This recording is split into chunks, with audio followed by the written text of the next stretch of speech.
You're listening to Coach Rita on the LOA Radio Network. Many say that the law of attraction doesn't always work, and Coach Rita would like to show you why it's not working. During this hour, you will gain great insight that will help you to make easy changes to become the great co-creator that you came here to be. Tune in and discover your missing link to the law of attraction with Coach Rita Hurry. Hi everyone, and welcome back to yet another show with your host, Coach Rita Hurry, direct from the UK. I hope everyone is feeling wonderful today, full of love, joy, and excitement for all the manifestations finding themselves to you. I hope you've got your positive vibrations pulsating out into the universe to respond to and have opened the door to allowance and acceptance of all the good life has to offer, because you deserve all the happiness life brings you.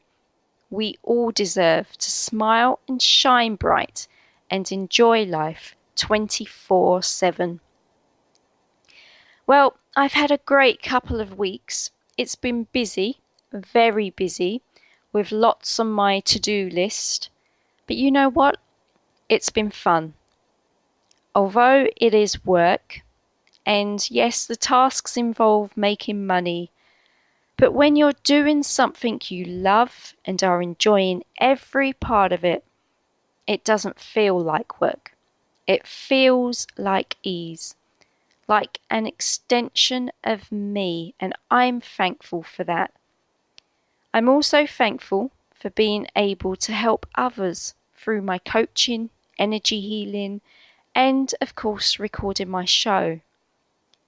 Every day I get to help someone discover something positive within themselves and make them smile, and for this I am truly blessed.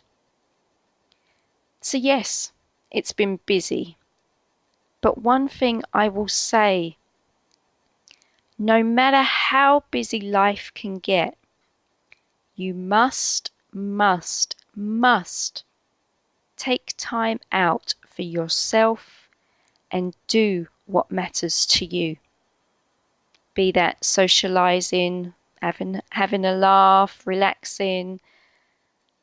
But one thing I will add to that is the key ingredients: meditation, visualization, affirmations, exercising, as well as eating right.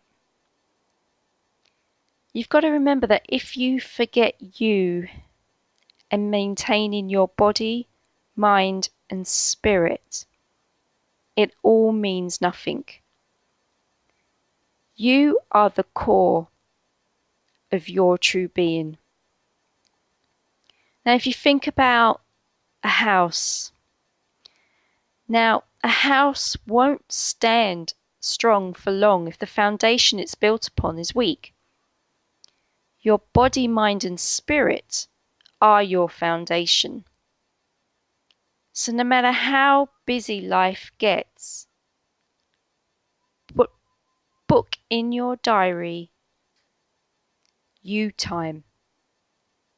Be it morning, evening, or during the day if you can. If you can book slots of free spaces in your diary, then book it, because you time is the most important time.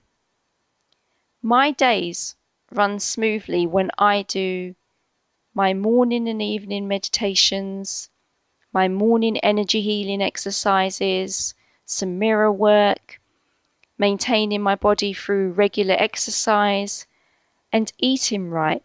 And also, I accompany this with visualizations, and I do this on a daily basis. This keeps me in touch with me and my core being. It's my ritual, I guess you could call it, and it gives me clarity to handle my day.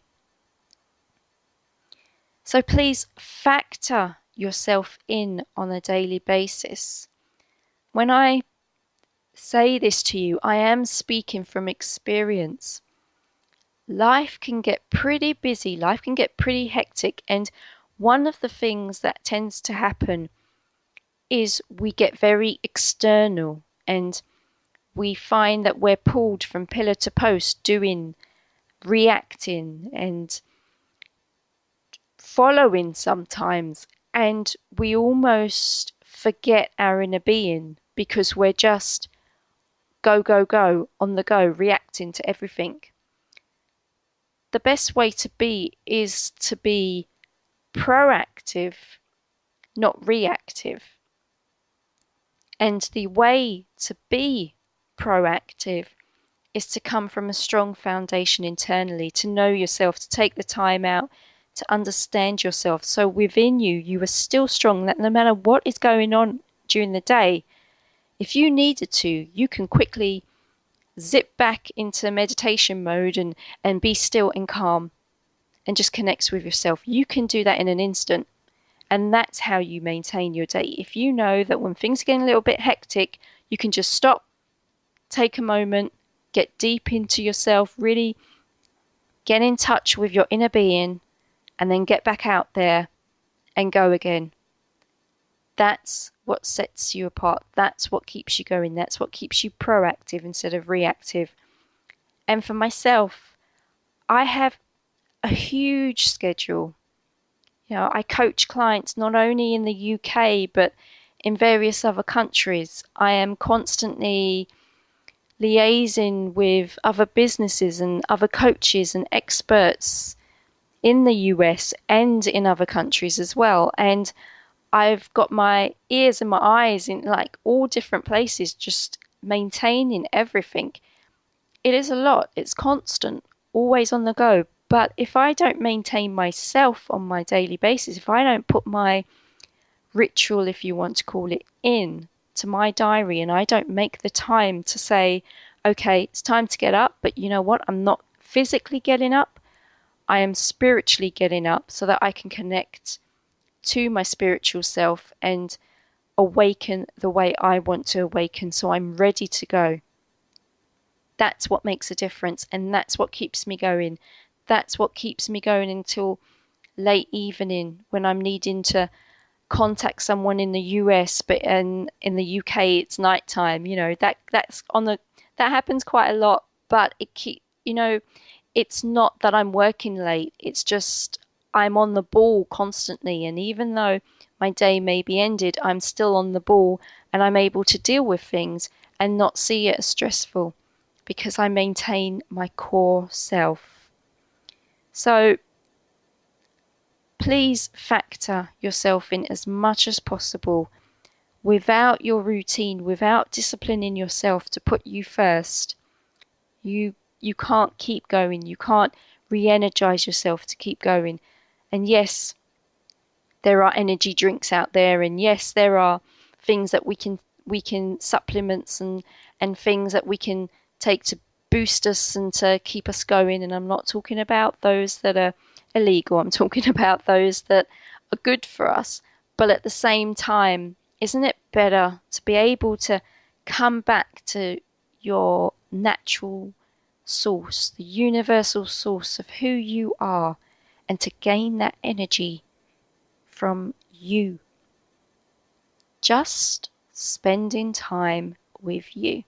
What's the purest way of gaining energy? To me, that's the best form of doing it. So that's just my little tip there. I kind of snuck that in because we're not even in Coach Rita Harry's corner yet, but I felt that I wanted to share that with you. And if you've been listening to the show on a regular basis, you know that's what I tend to do. I tend to kind of almost slip things in because I feel that I want to share that with you, and I feel that I don't know how many of you get touched by it, but I feel that it's a message there for someone or many of you. So I went with it and I've shared it. So please look after number one. You are important. You are the main the main reason that you are here is because of you. So please enjoy you. Well, today on the show, my special guest who will be joining me later on is Sherry Trentini. Sherry is a fellow law of attraction coach, like myself, but has a feng shui twist to her coaching, as well as offering coaching to those dealing with grief. And she's a remarkable woman who has built a great business despite having endured some major setbacks during her journey. But she still keeps going from strength to strength. So please do stay tuned for that interview later on in the show. And now it's actually time for Coach Rita Hurry's Corner. And today, to set the topic off, I have an email from a listener right here in the UK. Ella emailed me a rather interesting email regarding a law of attraction experiment she tried recently. So I'm going to read her email. And she goes, "Hi Coach Rita, I am enjoying listening to your show and I would like to share a recent activity that I did. I went into a well-known travel agent. When I arrived, the assistant looked quite down, staring at the floor, while asking if she can help with anything. I asked her if she had any brochures on a cruise for the Fjords in Norway. I don't know, I'm not sure if I pronounced that right, so excuse me if I haven't. She showed me some brochures and asked if there was anything else. I asked if I could get a quote. She had assumed I just wanted brochures, so her body started to change when she said, of course. She asked me what type of cruise I wanted and went through the details, and I said it was for a family of 4. We then went through the details while I was imagining the cabins and the excursions, the sea. I actually started to become excited about it, and so did the assistant. She then asked me how much was the budget. I casually replied, about 3.5. She tried to remain composed. As you could see, she was bursting with excitement and smiling. I said I had to check with my partner, and she printed off the quote, trying to persuade me to book. The atmosphere had changed completely, full of excitement and joy. I could even smell holidays in the air. I was even excited when I got home, and I felt that I had actually booked the holiday and I was actually going. It felt so real. Anyway, a couple of weeks later, I got a phone call from another company saying I had won a holiday for a family of 4, including accommodation to Spain. Amazing. The feelings I had felt must have attracted this. I just thought I'd share how the law of attraction works in everyday life. Kind regards, Ella." Well, Ella, thank you for sharing this wonderful email and this experiment with us. Now, I love it when people do this. It amazes me, and it amazes me not in the sense of, wow, I'm shocked at how the universe works, but amazes me that to the point of how wonderful it is, the amazement of, I love it, because you know what, universe, you did it again. You showed just by actually getting into the feeling of things, that how things happen. And the one key element here, which I share with all of my clients, and I've mentioned on the show a few times, and I've just said it, is feelings. It's the feelings we create that cause the manifestations. In the example, not only was Ella excited at the prospect of booking the holiday, but the travel consultant was. Her mood raised and she became excited at the prospect of making a sale.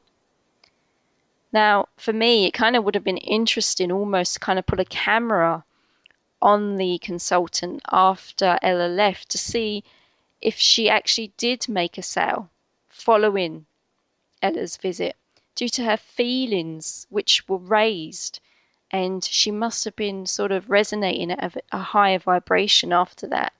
And I don't know, I'm taking comfort in the fact that she possibly did actually go on to make a few sales, and maybe even a bigger sale than what Ella had originally stated. But law of attraction is very simple to implement. What is it? It's feel good, feel good, feel good. If you want something, don't separate yourself from how it would feel having it. Get into the feeling. Feel it at the core of your being. Like I mentioned in my last show about getting into method acting, having what you want and becoming the character who has it. This is a prime example of that. Ella walked out of there believing she had actually booked a holiday. And a few weeks later, she got her manifestation without putting any money towards it. Sometimes we need to play the as if game to really help us believe it, feel it, and receive it. We need to be in the moment. Now, this is psychologically known as being in a state of flow, when all your emotions, energy, and focus is on what you are currently doing and saying. You become oblivious to anything else around you as you are taken by the moment.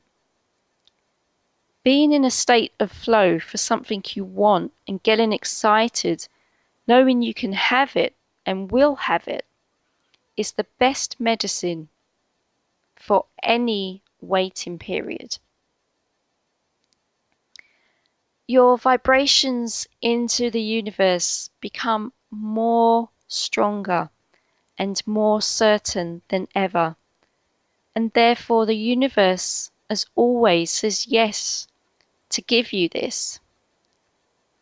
But remember, you need to keep the positive feeling alive and up. You need to keep the flow going. The longer you practice feeling good, the more you will feel good naturally. It almost becomes second nature that you just automatically just wake up and you're feeling good and the excitement stays with you.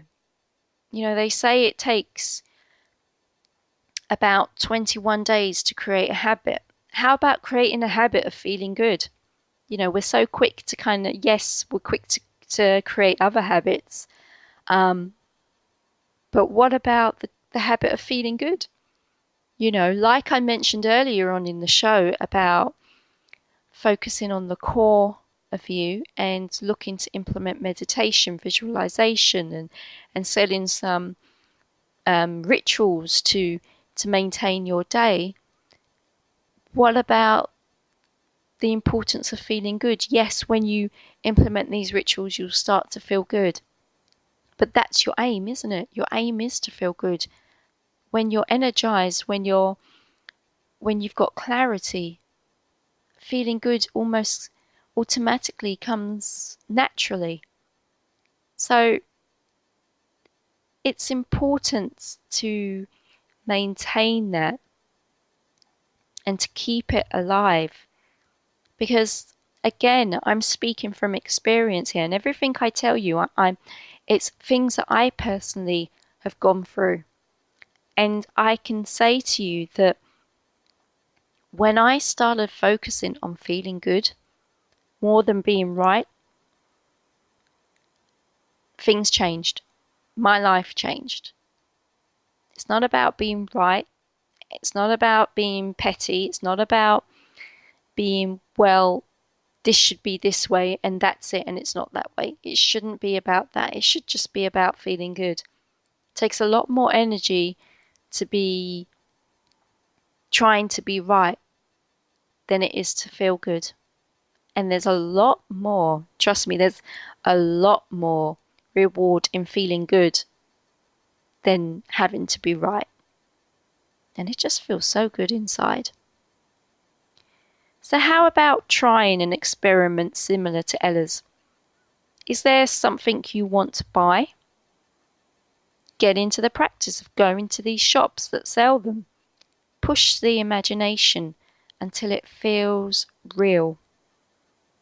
Go to those places you'd love to go. Hang out where the rich go. Remember, getting into the feeling of it as much as possible is going to get you there. Live as if. Enjoy it. You know, when we're little, we like to play make-believe.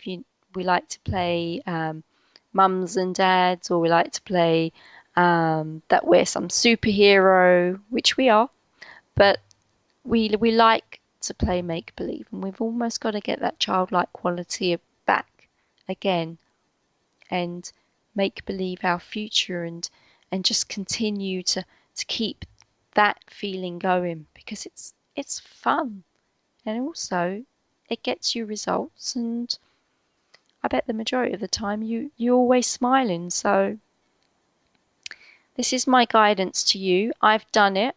I've done experiments like what Ella's done, and it really is a great experience.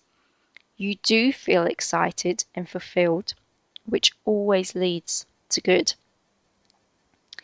So thanks again for that email, and if anyone else has a law of attraction story they would like to share, please email me on info@coachrita.co.uk.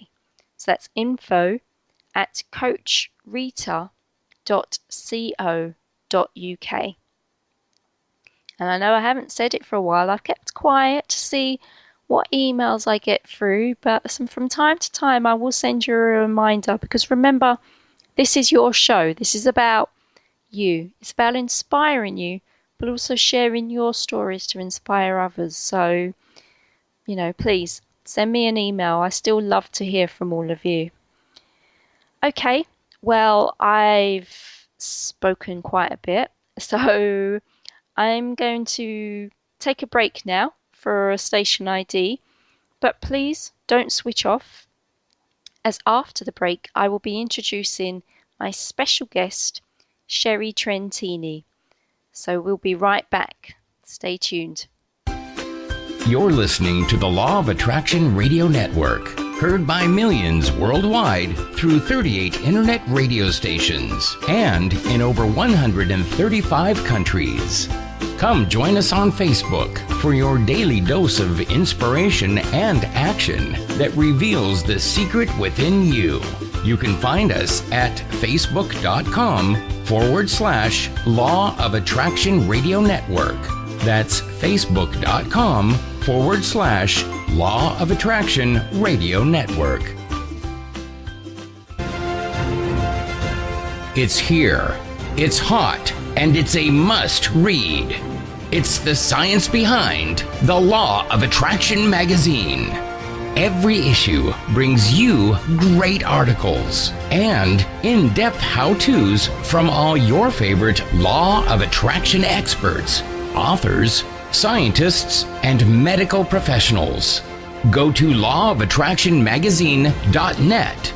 That's lawofattractionmagazine.net. Hi everyone, and welcome back to the second half of Your Missing Link to the Law of Attraction. I'm your host, Coach Rita Hurry, and today on the show I have Sherry Trentini. Now, Sherry's intention is to help people to create space and bring balance into their lives, using her fusion of feng shui and law of attraction coaching, body and breath work, and seasoned with good energy. Sherry believes that choosing where thought energy is invested creates possibilities out of what looks and feels impossible. Sherry, welcome to the show. Well, thank you for having me. Happy to be here. Great stuff. It's great to have you here. So let's talk about yourself. How did the interest in law of attraction begin for you? Were you on a journey of self-discovery?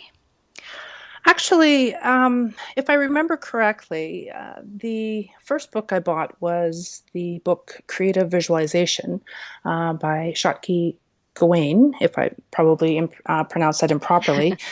And I'm not certain what the motivation was. I think I was just attracted to it and found through reading it, it was, of course, synchronistic in arriving because I was having to mediate a situation, and this helped me to visualize how I wanted the situation to come out, and how and what the process would be and what it would feel like. So that was probably my first introduction to law of attraction, though Right. it wasn't named that, of course, at that time. Okay. So was that almost your first step into actually doing visualization? Yes, yes. I am a highly visual person, anyways, Hmm. but I didn't make the connection until I'd read that particular book. Brilliant. So did you start to implement visualization on a daily basis, would you say, or? It became more of a tool. It was innate originally, but then I started to focus on how best I could use that. Yeah. Then, of course, that led to discovering or reading the books of Louise Hay Mhm. and her use of affirmations, and then that added another layer to the process. And that in her books, the Heal Your Body and was quite instrumental, and Yeah. that's really my I would consider that my foundation. The Yeah. creative visualization would be the introduction to, but Louise really brought it home, and I started integrating, and it's part of my life since then. Yeah, she's an amazing woman, and just every time you listen to her, either on YouTube or even reading her books, she's just always got something inspiring to share with you and that you can take away. So that's brilliant. You Agreed.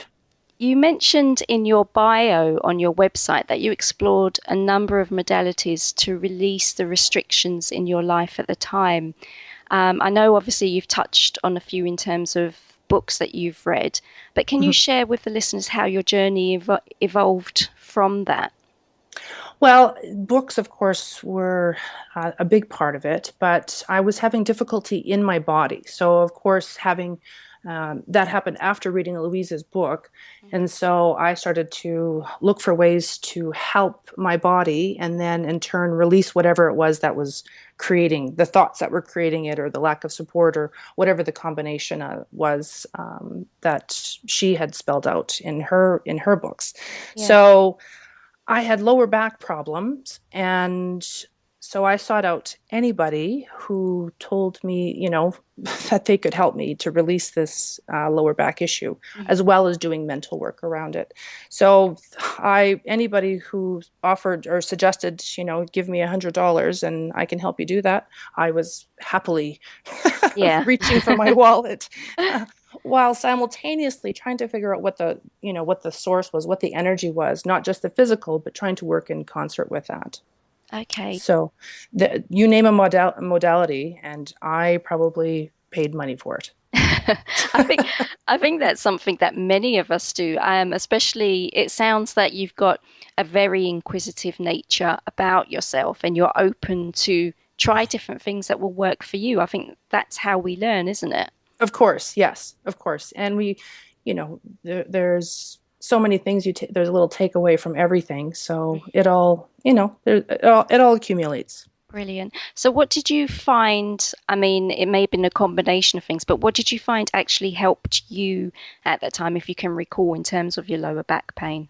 Well, then I discovered a modality called Yamana body rolling, and that was the ticket. I continue to use the work today. I have taught all over the world, in Europe and in Australia, and have worked with the creator in New York, and have trained in different places. And that, for me, was for the physical part, the absolute go-to, and continues to be so.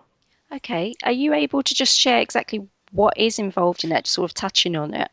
Sure. It's small ball therapy that you are taught how to work the different muscles to create length, to create more flexibility, and to relieve, tensions that you're holding on to. The connection for me was also about the breath, and that I find magic in the breath. Hmm. And I always encourage my clients, to start off, especially people generally breathe in the top third of their lungs, busy, busy, busy, go, go, go. Yeah. And that when we can start to invite the breath into the full capacity of our lungs, and there's something magical, in my opinion, somewhere between the third deep breath to the fifth deep breath, when we can finally sort of reset and move forward and begin to let things go.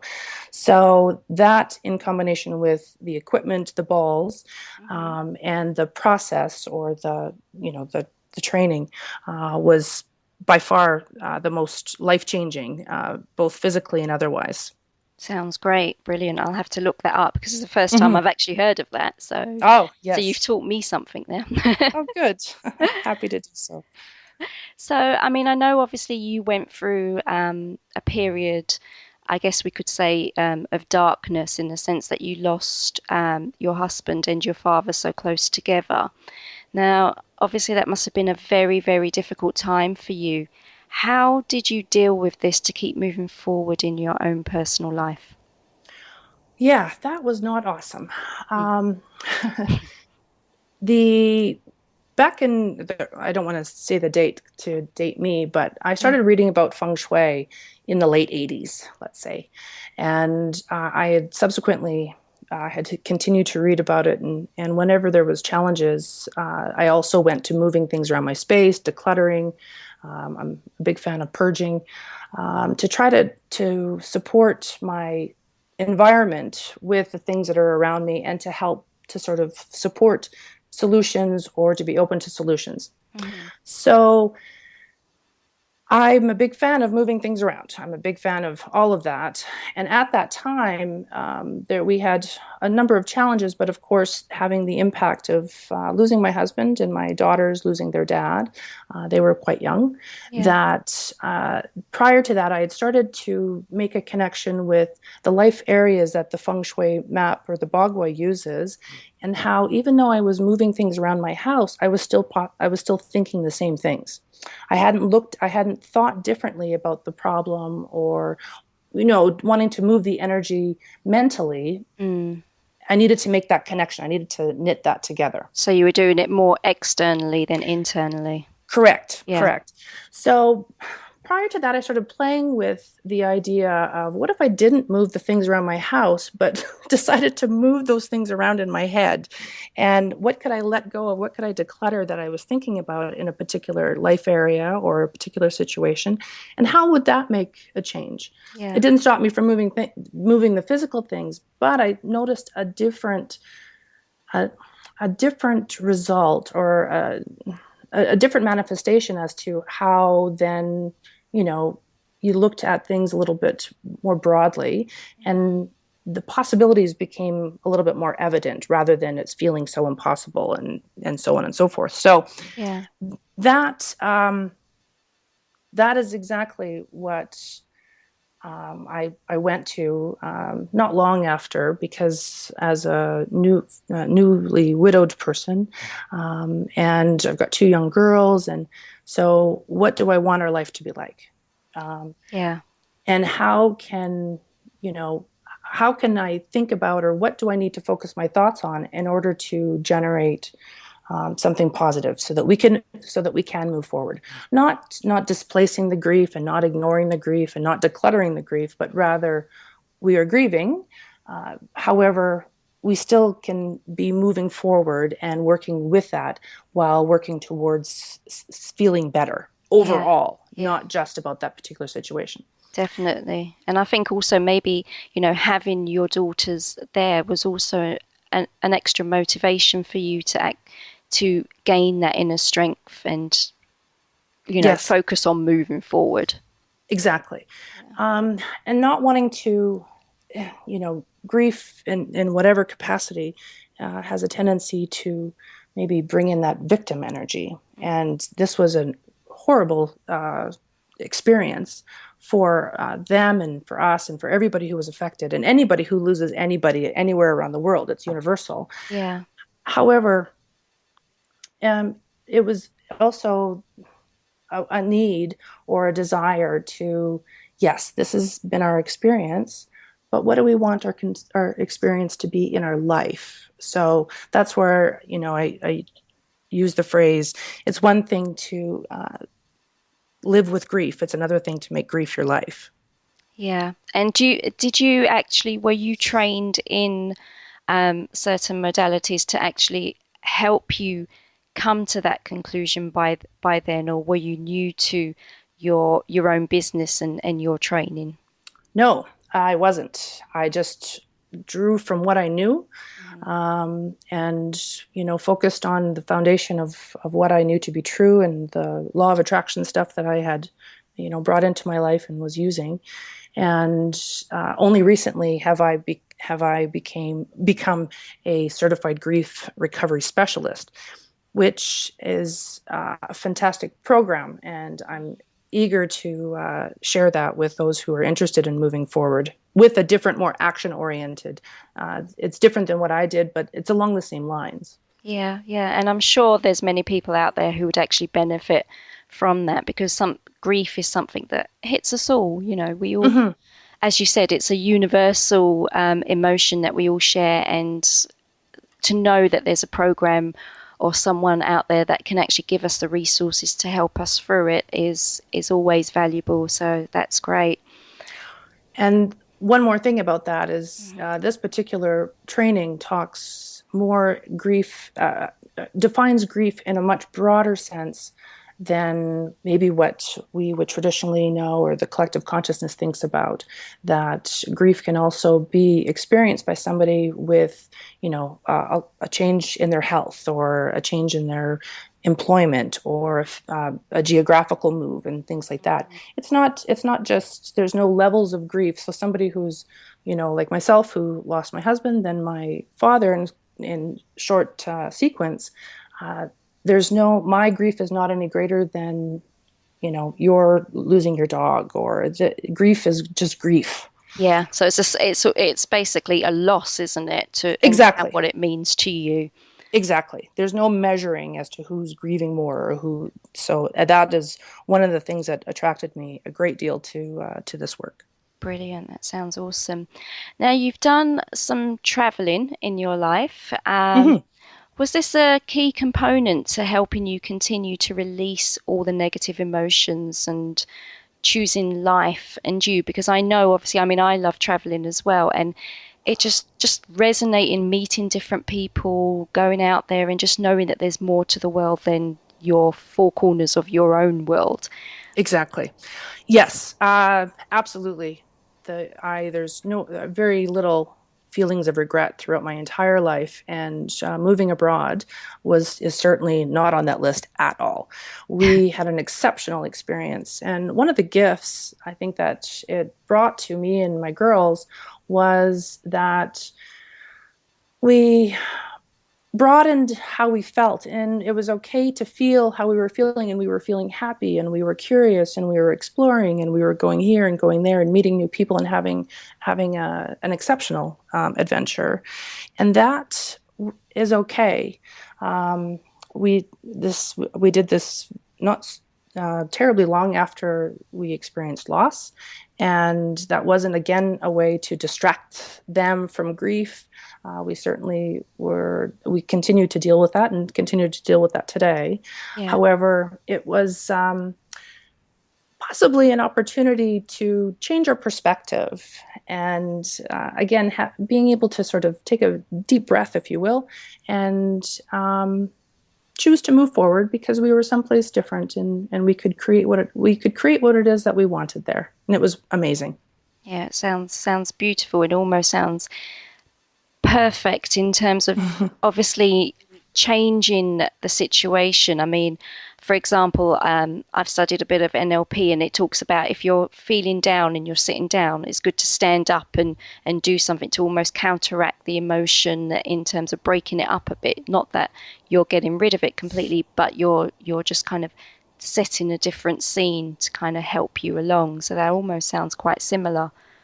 Well, and of course, it doesn't require a move halfway around the world either. Mm, You can accomplish that in a lot of different ways. That was an opportunity that became available to me, and the idea of not doing it made me feel not good, whereas the yes, idea of doing it was just plump and abundant with goodness. great. So you got to follow the good, right? Exactly. And follow what's in your heart as well. Absolutely. And so it was really about choosing happy. Mm, It really was that, and choosing life. Exactly. brilliant. And that was what was made available to me. And I'm grateful that for that gift and that we went forward with that. That's great. Now, your business, Creating Space, offers clients not only law of attraction coaching, but as we've mentioned, feng shui and grief recovery. How important is it for someone to create space for the new in their life and their home? Well, with the law of attraction, of course, what we're focusing on, that's what we're attracting to our life. With feng shui, again, the energy that we're surrounded by, and is what we bring more of into our life. Same with the grief. All of it has a element or the common denominator of letting things go. Hence, creating space, feeling more spacious, living more spaciously, with less stuff that's bringing us down.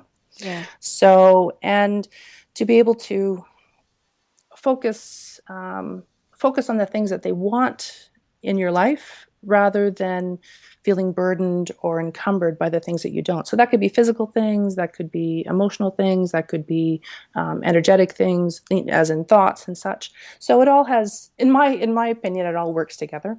No, it definitely does. So yes, I think it's very important to be able to have that cycle of when things are no longer working, to find a way to let those go. So whether it's a broken appliance or archives in your house that really just are taking up space and holding energy that's not helping or not supporting you or not uplifting you. So yeah, it's Mm, all encompassing, I think. definitely. I think at many of us, it's we do get into the role of hoarding because it's like it's memories that we hold on to in those stuff, whether they're good or bad. We tend to think, oh no, but I can't get rid of that. But it's amazing once you actually do how you can replace them with even better memories. Well, and it's not about, and the memories you never lose. They're Mm, always in your mind. yeah. However, it's the emotional attachment to things that sort of feels, as I said, maybe binding you to hold on to physical things, or the emotional attachment to a memory that's maybe not serving you, or a feeling that's not serving you. So when you do your feng shui, do you actually go to someone's place, or do you, I mean, take us through what would be a consultation, so to speak, of feng shui so people get an idea of it. I don't do a lot in-house anymore. I'm using my training in feng shui and the work that I've done personally more on a thought level. So when the feng shui bagua map encompasses all the different life areas, so wealth and relationships and health and career and reputation and different things. Hmm. So and then of course there's the core. So it looks like a tic-tac-toe board if you're not familiar, Okay. to give a general example.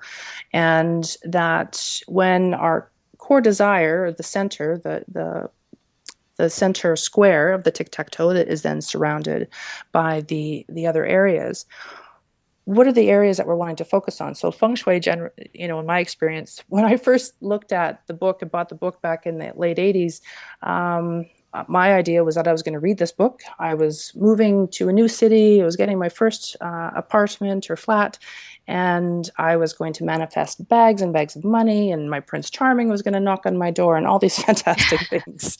So, that's a lot of people might look to the energetic in this type of work to create, how do I or how do I attract a relationship, or how do I attract more wealth, or how do I attract better health? The areas that are not working, that's what we want to improve upon. In my experience and opinion, all of the areas work in concert with each other. So by starting at the center, I look at how it is that you want to feel, what is it that you want to bring into your life, Hmm. and how can those different areas work to support that. What do we need to let go of in those areas? What can we add into those areas in order to support us achieving that core desire, that core feeling? Yeah. Okay. So in a home, the same rules apply. You would look at what's happening in those different areas of the bagua, and use through the powers of observation, um, make some inquiries as to what happens in that particular area, what are the things that you're holding there, and so on. But now I focus more so on the thought Yeah. energy as Yeah. well. And I think as you experienced yourself when you mentioned earlier about moving everything, but then not working on the internal side of Yes. things, it doesn't make a difference how many times you move something if you're not having the thought process or having the connection, the energetic connection. There's Yes. still going to be that blockage, isn't there? Exactly. That's been my experience. So the first thing, my go-to is always, do you have a lot of clutter? And some people might think that I'm a little aggressive on the decluttering. You should come to my apartment then. I've got a room that you'd be happy to declutter. No, and that's the great thing. I don't have to do the work. You just But dictate. I would just invite you to maybe look at the stuff a little differently and just see if it's continues to be important, if it's things that you love to have in your space, and if not, how can we be grateful to have had it in our life, and to wish it well on its next journey, whether that's to the charity box or if that's to the rubbish bin. So that's great. So it's not almost kind of holding it back. It's almost, yes, I release you in love. Yes, absolutely, Yeah, absolutely, yes. brilliant. Okay, so during those difficult times, many of us like to shut the door and lock away the world and not face making decisions. What would you say to someone who is feeling it's easier to give up than keep going? Well, we always have that choice, right? Mhm. We make that choice every day, at every moment, whether we want to do something or not do something. So this is just another one of those choices, except perhaps in my experience, sometimes it really had to be conscious, and I had to, okay, no, you know, staying here cuddled up in bed would be a great idea. However, we still need to get groceries, and then we still need to go to school, or still need to go to work. So what would make that okay to do that today? And sometimes it was just dragging yourself out of bed, and off we go. Mhm. It's just, it's easy to resist and to succumb to resistance sometimes. However, I tried to keep my eye on the bigger picture, and that we needed to create a new normal, and in order to move forward in any way. So it was attractive to, as I said, want to cuddle up in bed, but I had to sometimes consciously choose.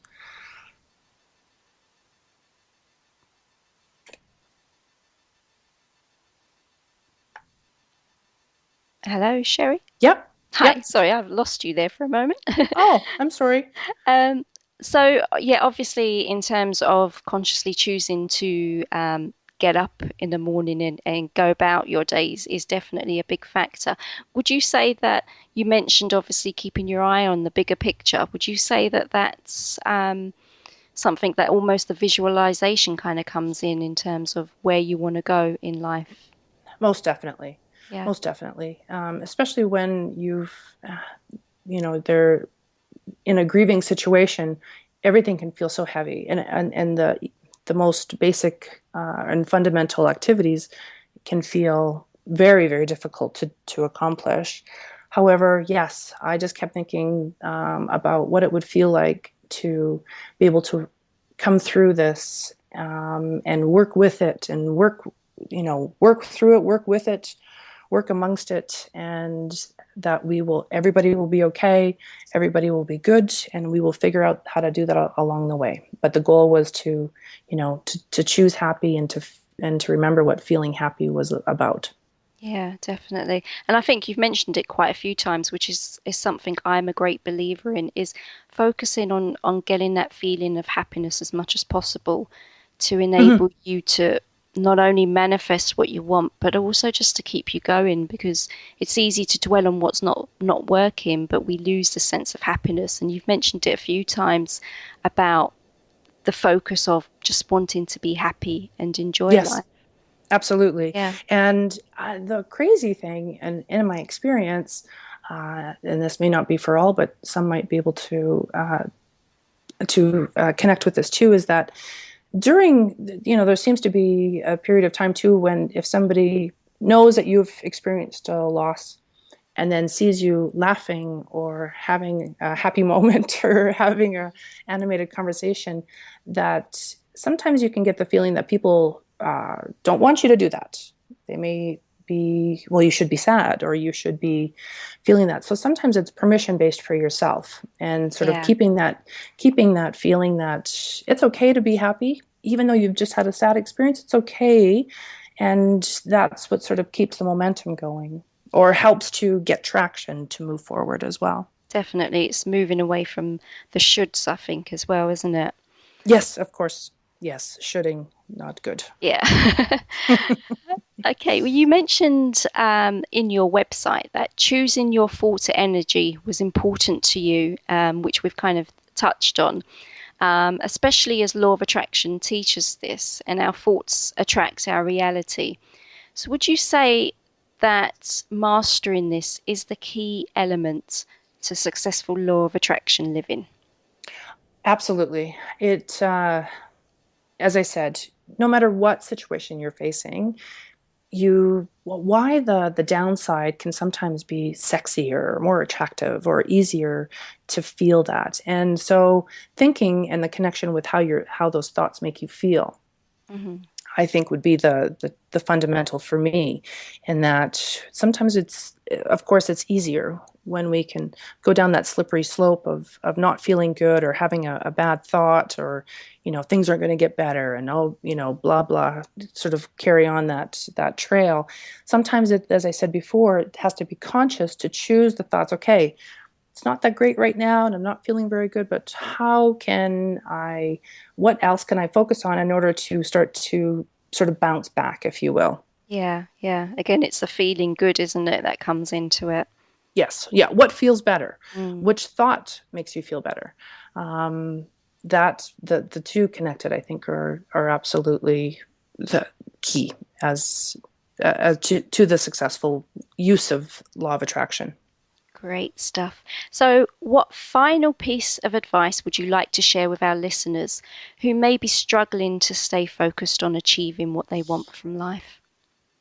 Well, again, just as I said, if no matter what area of your life that you're having difficulties in, if you're thinking the same things, and or saying the same things or acting in the same way about that particular situation, how would it be possible for you to look at it from a different perspective? So, what would the thoughts be that would be more supportive in order to help uplift you out of that, or help put you in a new direction, or broaden how you're thinking about things, in order to allow some fresh material? Because we can get bogged down in that broken record, and some of it's factual, and some of it could be fiction. So what would what would we think about if we wanted to change? How would we be thinking if we wanted to manifest this change? So, sort of again, the decluttering. Yeah, yeah, definitely. And Going, thinking forward, isn't it? that's right. Yeah. And it's just possible. Okay. This is what's happening now. What would make it be possible to be the opposite, if that's what it is that we want to achieve? Brilliant. So, where can our listeners go to find out more information about Sherry Trentini? Well, I've got a website, of course, and it's www.sherry, SHERRY, Trentini, TRENTINI.com. And of course, I'm on Facebook. I've got a Facebook page which is Sherry Trentini Creating Space.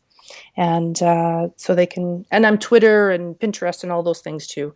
Not as active probably, but in those, you certainly get information. I have a sign up opportunity on my website for newsletters when I have content that I feel those on my list would be interested in receiving, that's when it goes out.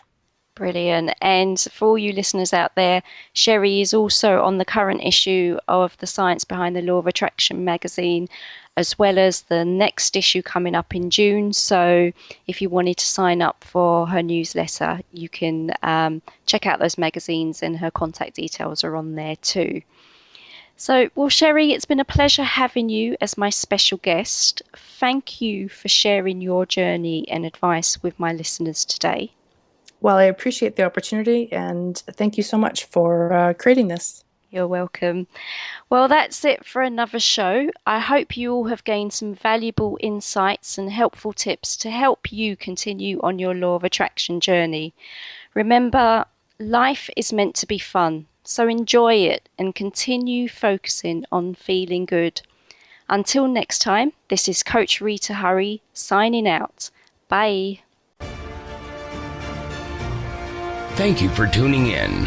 We'll be back next week with another great show of your missing link to the law of attraction. For more information, go to coachrita.co.uk.